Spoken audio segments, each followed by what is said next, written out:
We make the streams louder.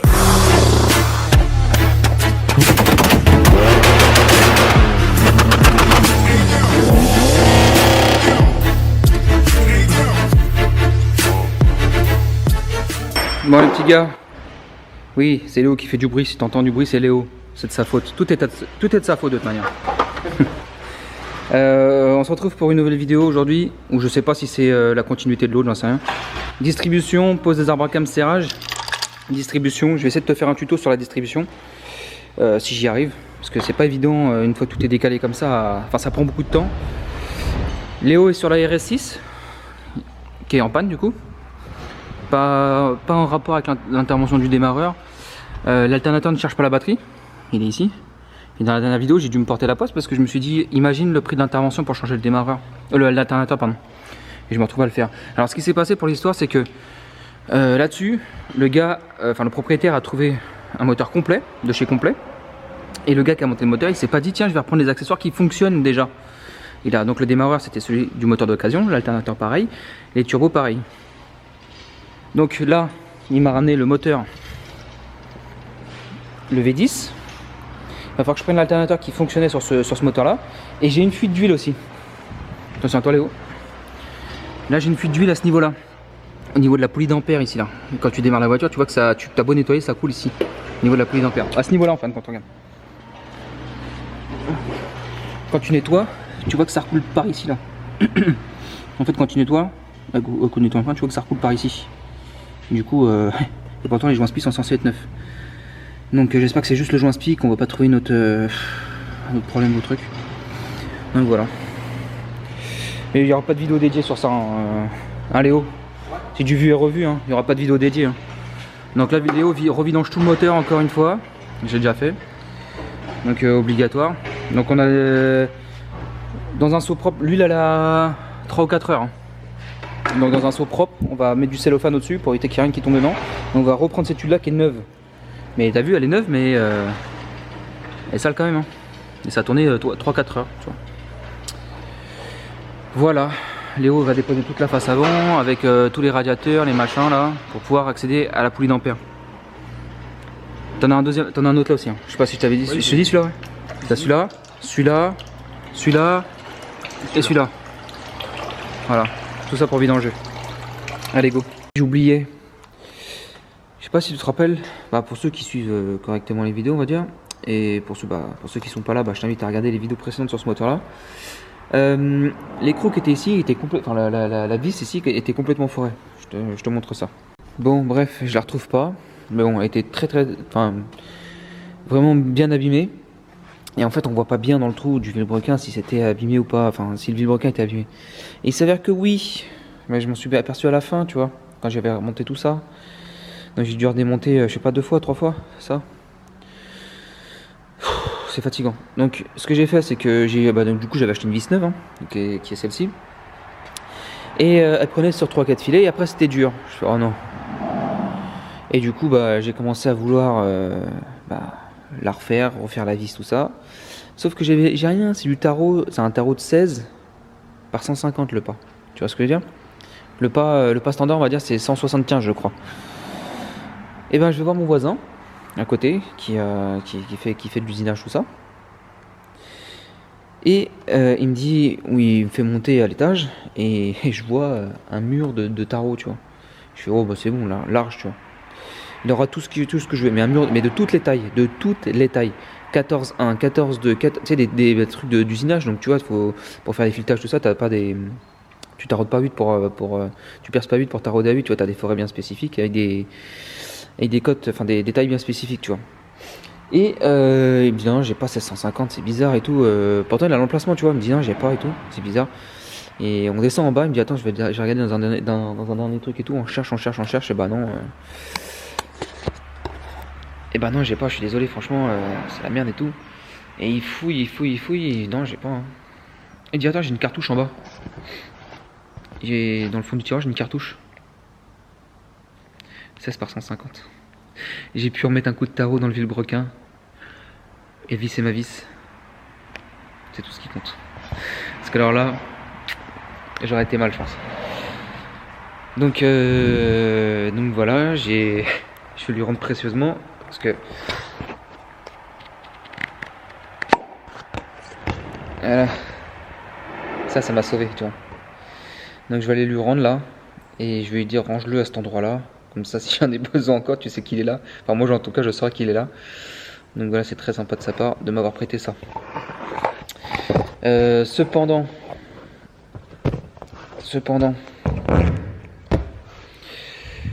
eh ben, rien de spécial. Allez, go. Montage tout ça là, il est 6h30 le matin. Je suis motivé comme jamais pour finir ça. Faut qu'il soit fini aujourd'hui de toute manière, comme ça je peux remonter dans la voiture tranquillement quoi. Il y a une journée de remontage. Allez, go. Boum. Voilà, j'ai opéré dans l'ombre, tout seul. Donc, je voulais te faire un timelapse, mais non, il n'y a pas la peine. La distribution, c'est pareil. Dès que j'aurai un moment sur ce moteur-là, enfin sur un moteur comme ça, là, parce que là, j'ai pas trop le temps de filmer la distribution. Dès que j'ai un moment pour filmer la distribution, pour faire un tuto sur la distribution, je t'en ferai un. Et puis voilà quoi. Donc là, il me reste ça à serrer au couple, cette vis là, pour le déphasage. Ça c'est serré. Il me reste ça à serrer, mettre le cache avec le joint neuf.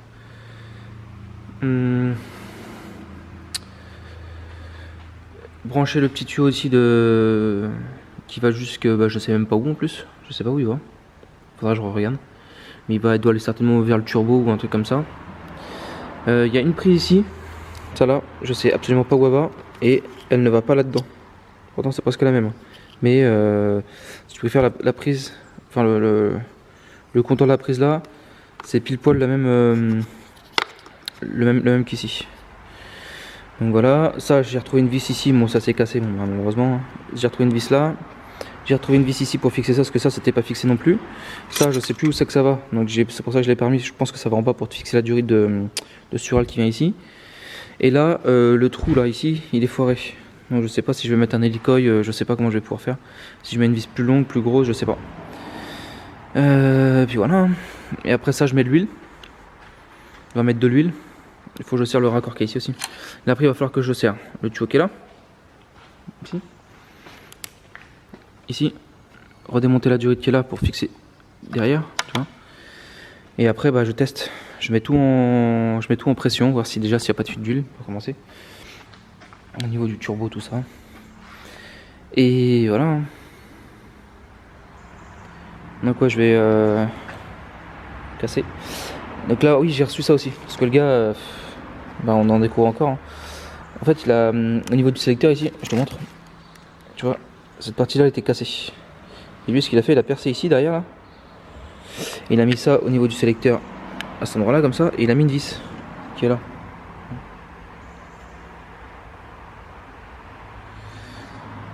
Il a mis une vis qui est ici, avec ce truc-là. Et puis le sélecteur qui doit être, je sais pas où, d'ailleurs, j'ai peut-être jeté à la poubelle. Donc il y a ça à mettre, les agrafes à remettre. Puis go dans la voiture. Hein. Donc là, ce que je vais faire, c'est que je vais prendre les compressions, faire la mise en huile, l'amorçage. Et j'aimerais bien retarauder ça aussi. Ça. Je vais tarauder les trois là. Et puis voilà. Allez, go. Bon, allez, c'est parti pour l'amorçage en huile. Et prise de compression juste après. Donc pareil, un plus-moins batterie. La masse moteur, le plus sur le démarreur. Un fil pour le plus, un fil pour l'excitation. Enfin, un fil. Tu fais toucher le plus et l'autre l'excitation du démarreur. Oh, elle est faible la batterie. Hein. C'est mieux qu'une batterie.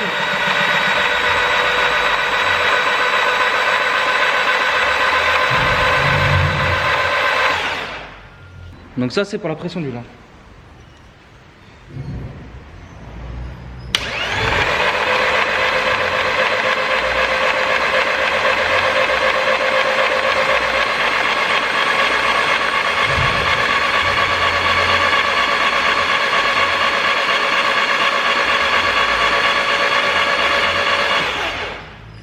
Donc voilà, à peu peu près 2. À chaque fois que je fais un moteur, c'est à peu près 2 bars.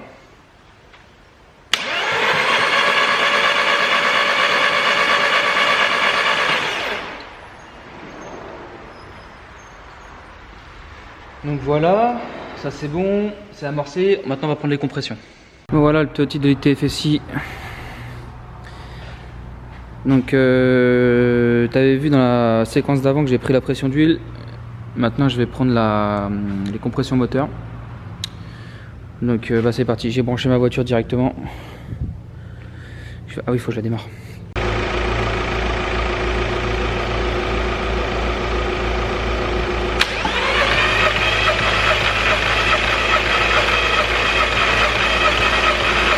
Bars.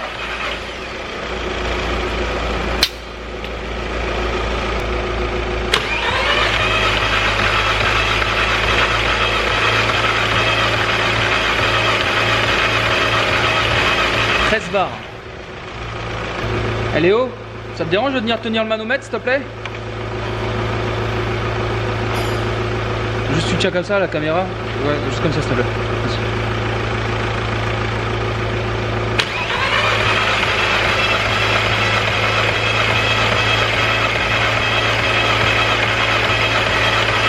Ouais, 13 bars, ça fait des pointes à 13 bars.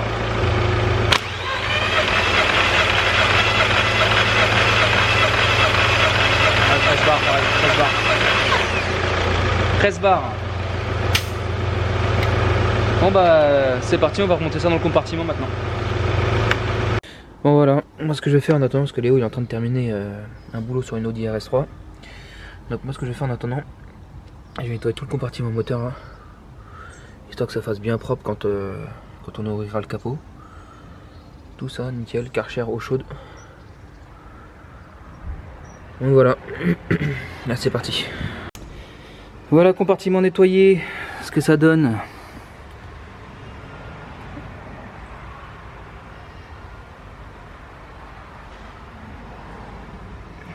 Voilà, là, je suis satisfait du travail que je vais pouvoir faire. Donc là, j'ai pas nettoyé ce truc là. Le module ABS, en fait sur les calculateurs comme ça là, il faut pas de pression. Tu peux mettre de l'eau mais il faut pas de pression surtout, parce que l'eau peut rentrer. Bon, le berceau là il va être nettoyé de nouveau en dessous quand il sera démonté, mais je voulais absolument faire les longerons et tout, que quand tu ouvres le compartiment moteur tu vois que ça fasse propre quoi. Donc voilà, allez go. Bon, de retour sur la Golf 6 GTI. Donc Léo, j'ai demandé à Léo, est-ce que tu peux démonter le radiateur? Il faut démonter la face avant, machin de ça. Et en fait, quand je suis passé en dessous, je me suis dit, mais attends, le radiateur, en fait, il est juste de ce côté-là. Et en fait, bah, il y a juste eu besoin de démonter. De toute façon, la lampe, c'est là, Léo. D'ailleurs. Il y a juste eu besoin de démonter une vis là. Bon, il y avait la buse avec les ventilateurs. Une vis là et une vis là. Et après, le radiateur, il est sorti, quoi. Donc, il y a un radiateur tout neuf là. Commence pas à t'énerver dans les commentaires, c'est pas moi qui ai commandé. Ça va pas ou quoi? Je commande pas là-dessus moi. C'est le propriétaire qui m'a envoyé ça. Donc on va monter ça. Allez go. Alors on vient d'ouvrir. Il y a déjà une ailette de plier là. Donc on va la redresser tranquillement. Et là. Et là. Et là. C'est relou ça. Hein. Ouais, ça me saoule quoi. On va redresser ça gentiment, en espérant qu'il n'y ait pas de fuite. Où c'est qu'il y a rien d'autre? Attends, on va le retourner voir. C'est pas parce qu'il y a... Tac. Pouah. Regarde. Là et là.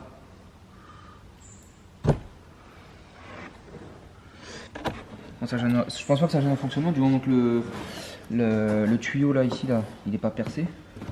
Non mais bon. C'est relou quoi. Ouais, c'est ça.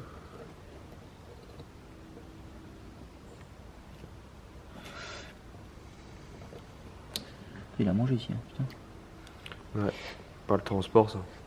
Généralement, je sais pas, pourtant il est bien emballé, il n'y avait pas de coup, je pense que c'est à l'emballage. Bah, je pense aussi. Il est pété aussi là. Enfin, il est. Vas-y, laisse tomber.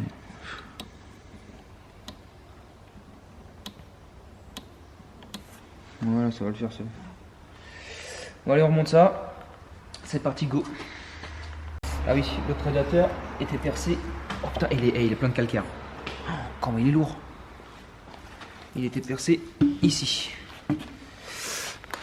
Ici, tu vois, tout le liquide. Il y avait un trou. Oh, regarde, tout le long là. Regarde, tout le long ici. Tu vois là. Et voilà. Et c'est un d'origine en plus, donc Voilà, il a fait son temps quoi.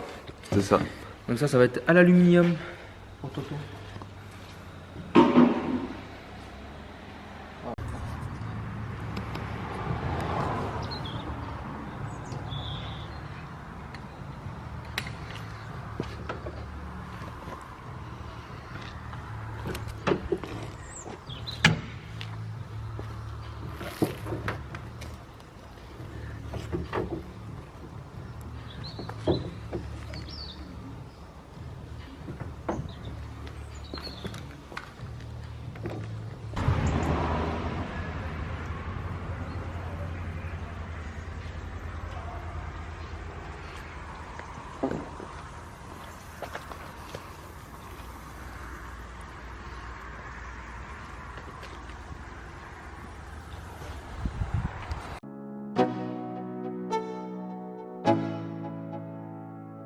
Let's go. Yo, I'm like an addict, do I gotta have it. I ain't even playing, got a really bad habit. If it moves, gotta grab it. Fuse like a magnet, lose, won't have it till I'm doomed in a casket. I ain't playing, got a weird mind. If you work 8 hours, I'ma work 9. If the shoot tastes sour, you should taste mine. I'ma stay in power for a long time. Get up, nah, I ain't a quitter. Toss me the ball, I'm a really big hitter. Big picture, I'm a straight killer. Rising the song to the highest bidder. Got juice, got gas, I'ma move fast. New shoes, new tracks, like who's that? I'm new, come back, better than last. Yeah, it's a new me, never gonna look back. I'm never gonna look back. Cause damn, I was built to last. You move slow and I move fast, and that's facts. Only I can make a change. Slowly take a step today. I will never be the same. Cause that's what it takes.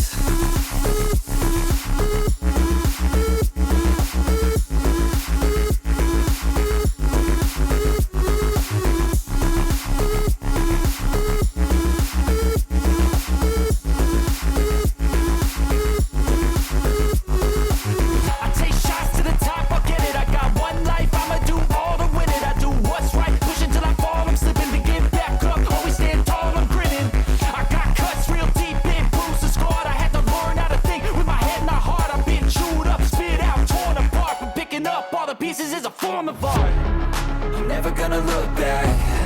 Cause damn, I was built to last. You move slow and I move fast, and that's facts. Only I can make a change. Slowly take a step today. I will never be the same. Cause that's what it takes.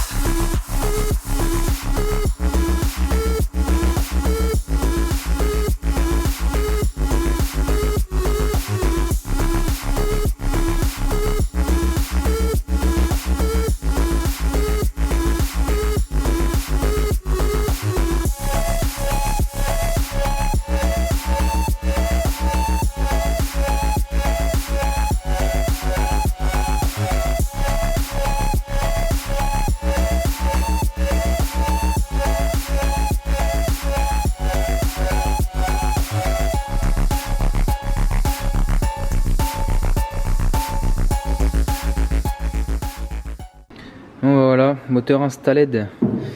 Donc là j'avais refait le filetage des supports de boîte. Je vais remonter une vis par une vis pour pouvoir y mettre des rondelles sur mes vis que j'ai mis. Voilà, c'est tout. Là on va brancher l'arrivée d'essence. Il y a le canister qui est là, le filtre à charbon actif qui est par là, je ne sais même pas, il est où? Il est par terre là. Ici. Ensuite branchement du calculateur avec le faisceau qui passe ici dans la goulotte là. Et puis voilà. Hein. Allez go. Ouais c'est bon. Allez go. Bon les petits gars, on va démarrer ça. Donc on a juste branché ça à l'arrache juste pour que ça démarre. Brancher ça avec une batterie sur ma voiture. Ouais ça s'est serré. Attends, je l'ai pas serré le démarreur. Je l'ai pas serré le démarreur.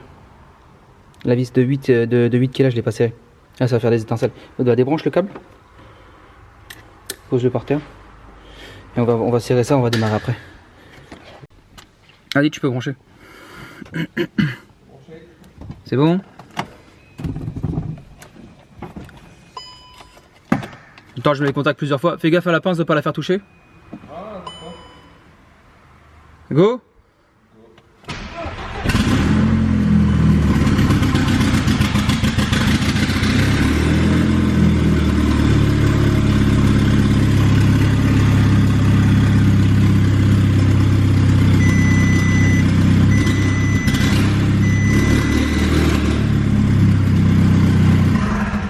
Tu sais pourquoi ça a merdé comme ça? Il y a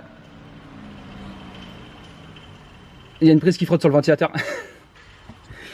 Il n'y a ni l'échangeur de branché et il y a une durite qui va jusque dans la baie de pare-brise là. Parce que tu as une durite en fait qui part tu sais la durite de Sural. Et ben en fait tu sais à quoi ça sert ça? Pour pouvoir faire le moteur dedans. C'est à toi que j'avais expliqué ça que tu me croyais pas? Si. Et ben en fait t'as une durite qui vient là comme ça et en fait t'as une espèce d'hélice dedans là. Et quand tu roules t'entends enfin ça fait un bruit de moteur quoi. Et donc tout ça fait des fuites de Sural. Donc dès que j'ai voulu accélérer, vu qu'il n'y a pas assez d'air, bah blou, blou, blou. Bon bah voilà. Ça fait du bruit? Ça gueule là-bas? Bah, je sais pas, j'étais dans la voiture, j'entendais rien. T'as vu les gaz d'échappement comment ça... J'ai tout pris les échappements dans la tête. Tout sorti par là et tout. Je suis content. Bah content. Il faut que j'enlève le carter d'huile. Il y a une petite fuite. Faut que je le renlève pour faire une autre étanchéité. Bon ça c'est pas grave, c'est très simple à faire. Bon bah voilà. Du coup ce qu'on va faire c'est qu'on va remonter tout le train avant complet, le cardan, tout ça. Qu'on puisse la ressortir la voiture maintenant que le moteur est monté. Et puis on fera les finitions. On va avancer le plus possible aujourd'hui. Et puis voilà quoi. Allez c'est parti.